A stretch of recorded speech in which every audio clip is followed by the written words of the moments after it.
नमस्कार। आपका स्वागत है हमारे चैनल कथाकार में। तो आज हम आपको सुनाने जा रहे हैं महेंद्र और मूमल की प्रेम कहानी, जो न सिर्फ राजस्थान बल्कि संपूर्ण विश्व में विख्यात है। यह ऐतिहासिक प्रेम कहानी जरा हटके है। जहाँ मूमल बहुत सौंदर्यवान थी, वहीं दूसरी तरफ महेंद्र अदम्य साहस के धनी थे। महेंद्र और मूमल की प्रेम कहानी आज से लगभग 2000 वर्ष पुरानी है, लेकिन उतनी ही लोकप्रिय है। लोदरवा नगर वर्तमान जैसलमेर के समीप बहने वाले काक नदी के किनारे बसा हुआ था। यहीं पर रानी मूमल का महल था, जिसे एक थम्बिया महल भी कहा जाता है। राजस्थान में महल के ऊपर छत पर बने कमरे को मेड़ी कहा जाता है। इस महल के ऊपरी हिस्से पर मूमल रहती थी। इस महल के ऊपर जाने के लिए कई गुप्त मार्ग थे। साथ ही यह एक रहस्यमय महल था। इस महल में शेर, अजगर, सांप जैसे विषैले जीव रहते थे, जिसे देखकर हर कोई डर जाता था। सामान्य व्यक्ति भी इस महल में जाने की हिम्मत नहीं रखता था। इतना ही नहीं, रानी मूमल ने भरी सभा में यह ऐलान भी किया था कि जो व्यक्ति या राजा इन सभी रहस्यों को चीरता हुआ मुझ तक पहुंच जाएगा और मुझे प्रभावित करेगा, मैं उसी से शादी करूंगी। रानी मूमल इतनी सुंदर थी कि उसकी सुंदरता की चर्चा ईरान, इराक, गुजरात, मारवाड़, सिंध तक फैली हुई थी। कई राजा, महाराजा, राजकुमार उसकी सुंदरता को देखने और उससे प्रभावित करने के लिए उस महल तक आते थे, लेकिन उस महल में विद्यमान रहस्यों को नहीं सुलझा पाते थे और रानी मूमल तक नहीं पहुंच पाते थे। और यदि कोई पहुंच भी जाता था तो रानी मूमल के सवालों का जवाब किसी के पास नहीं होता था। राजा महेंद्र उनके साले हमीर के साथ अमरकोट के आसपास के इलाकों में शिकार कर रहे थे। एक दिन शिकार का पीछा करते हुए राजा महेंद्र काक नदी के किनारे बसे लोदरवा में पहुंचे। वहां पर महेंद्र को एक बहुत सुंदर बगीचा दिखाई दिया। इस बगीचे के भीतर तरह तरह के फूल, फलदार पेड़, पक्षियों की चहचहाट के बीच एक बहुत ही सुंदर 2 मंजिला महल दिखाई दिया, जो दिखने में सुंदर तो था ही, साथ ही अजीबोगरीब भी था, क्योंकि इस महल के ऊपर तरह तरह के खतरनाक पशुओं के चित्र बने हुए थे। जब राजा महेंद्र ने यह महल देखा तो वह उसके प्रति आकर्षित हुए। महल को करीब से देखने की लालसा से महेंद्र उस बगीचे के भीतर गए। वहां पर उन्हें एक दासी दिखाई दी। दासी ने तुरंत उन्हें रुकने को कहा। इस बात पर राजा महेंद्र ने कहा कि वह शिकार करते हुए यहाँ तक पहुँचे और बहुत थक चुके हैं, इसलिए थोड़ा आराम करना चाहते हैं, और वैसे भी हम आपके मेहमान की तरह हैं। उस दासी ने रानी मूमल का परिचय देते हुए बताया कि वह बहुत सुंदर हैं, जिसकी सुंदरता की चर्चा विश्व भर में प्रसिद्ध है। क्या आपने उनका नाम नहीं सुना? इस पर राजा महेंद्र ने जवाब दिया, नहीं। राजा महेंद्र का जवाब सुनकर दासी को आश्चर्य हुआ। फिर उसने बताया कि यह बगीचा और महल रानी मूमल का ही है। वह यहाँ पर अपनी सहेलियों के साथ रहती हैं। साथ ही जो व्यक्ति रानी तक पहुँच जाता है और उनके प्रश्नों का सही जवाब देता है, वह उसी से शादी करेगी, ऐसी उन्होंने प्रतिज्ञा कर रखी है। इतना सुनकर राजा महेंद्र रानी मूमल के बारे में और अधिक जानने के लिए लालायित हो उठे। राजा महेंद्र ने यह नहीं सोचा होगा कि यहीं से शुरू होने वाली है मूमल महेंद्र की प्रेम कहानी। दासी अंदर चली गई। उसने रानी मूमल को राजा महेंद्र के बारे में बताया। रानी ने उसे आज्ञा दी कि वह हमारे मेहमान हैं, उनके लिए जलपान की व्यवस्था की जाए। तभी एक सेवक भोजन लेकर राजा महेंद्र के समीप पहुंचा तो राजा महेंद्र ने सेवक से भी रानी मूमल के बारे में जानना चाहा। तब उस सेवक ने बताया कि हे राजन, आप कैसी बातें करते हैं? अगर मैं रानी मूमल के बारे में आपको बताने लगा तो सुबह से शाम हो जाएगी। इतनी सुंदर है कि उनके गुणों का बखान करना मेरे बस में नहीं। फिर भी मैं आपको बता दूं कि वह इतनी सुंदर है कि जब वह शीशे के सामने जाती हैं तो शीशा टूट जाता है। उसके महल की दीवारों पर कपूर और कस्तूरी का लेप होता है। वह दूध से स्नान करती है, पूरे बदन पर चंदन लेप करती हैं। वह सबसे अलग, बहुत खूबसूरत हैं। शायद उसके जैसी इस दुनिया में दूसरी कोई नहीं है। यहाँ पर रानी को देखने के लिए दूर दूर से प्रसिद्ध राजा महाराजा और राजकुमार आए, लेकिन रानी ने उनकी तरफ नज़र उठाकर भी नहीं देखा। उसके बाद वह बताते हैं कि रानी उस राजकुमार से शादी करेगी जो उसका दिल जीत लेगा, अन्यथा जीवन भर शादी नहीं करेगी। जब किसी के बारे में इतनी बातें बोली जाए तो हर कोई उसके बारे में अधिक जानना चाहता है और उसके प्रति आकर्षित हो जाता है।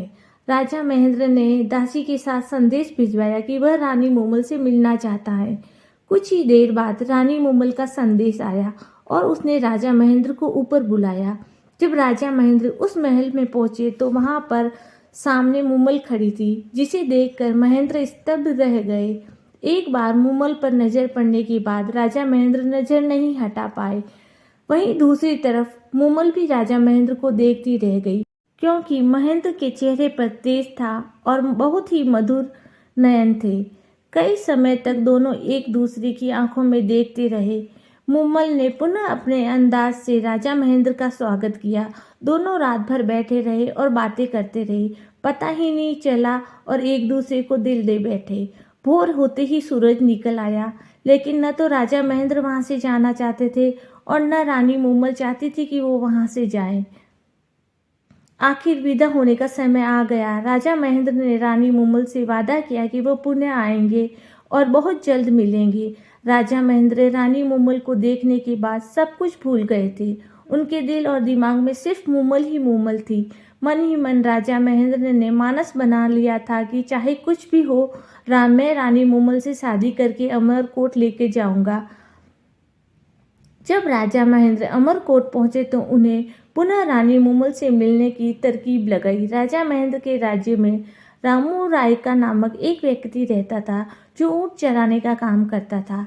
राजा महेंद्र रामू रायकी के पास गए और उसको कहा कि ऊँटों के इस टोले में क्या ऐसा कोई ऊँट है जो मुझे रात्रि में लोदरवा ले जाकर सुबह होते होते पुनः अमरकोट ले आए।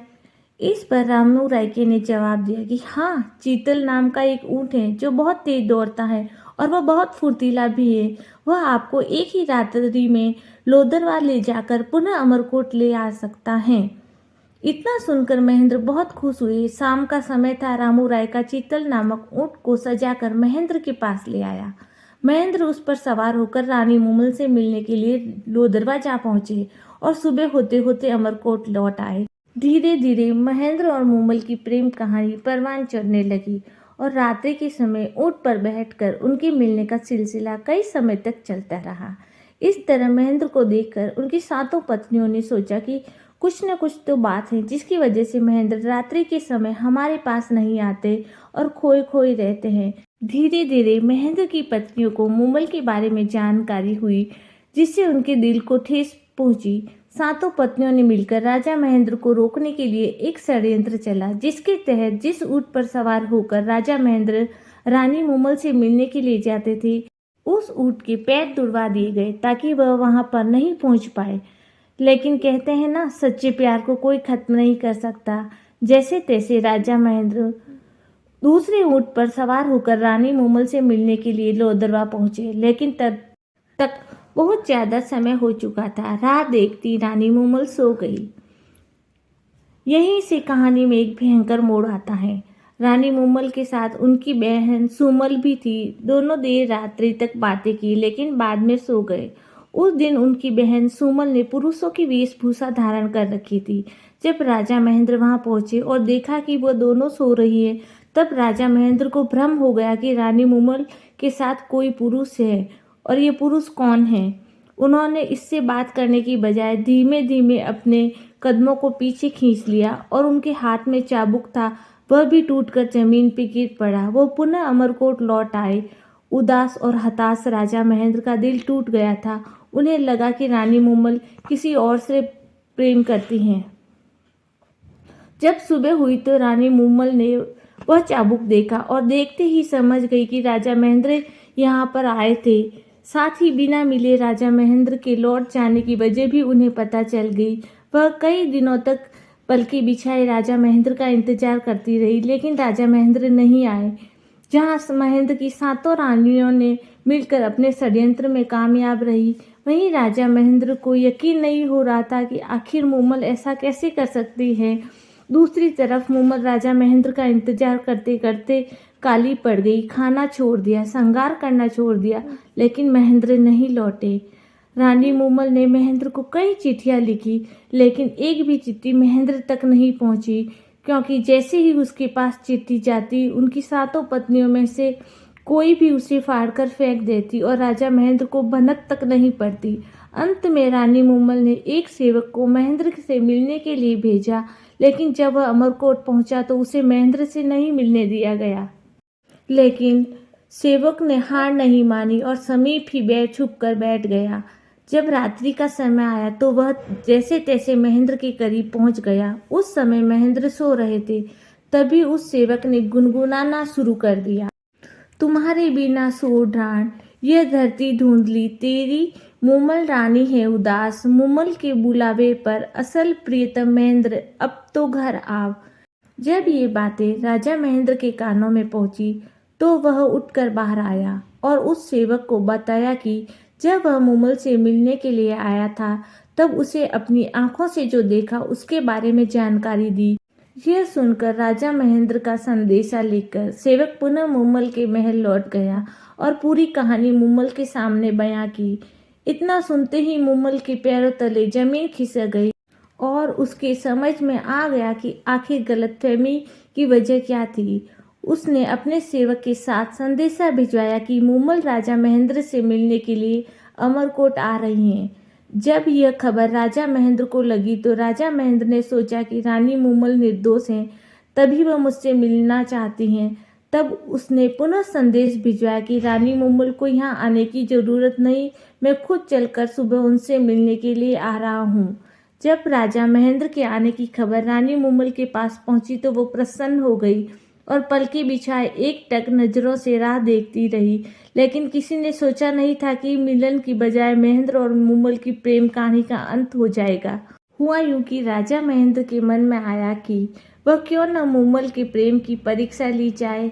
तब उन्होंने लोदरवा पहुंचकर एक दूत के जरिए मूमल के पास संदेश भिजवाया कि राजा महेंद्र को नाग ने डस लिया है, जिसकी वजह से उनकी मृत्यु हो गई। यह दूत यह संदेश लेकर रानी मूमल के पास पहुंचा और ज्यों का त्यों उन्हें बता दिया। यह सुनकर रानी मूमल वहीं गिर पड़ी और कई बार महेंद्र का नाम पुकारने के बाद अपने प्राण त्याग दिए।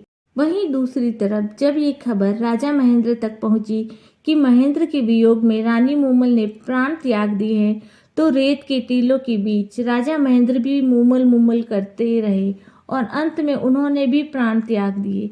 इस तरह एक सच्ची प्रेम कहानी का दुखद अंत हुआ। तो आपको आज की हमारी ये कहानी कैसी लगी?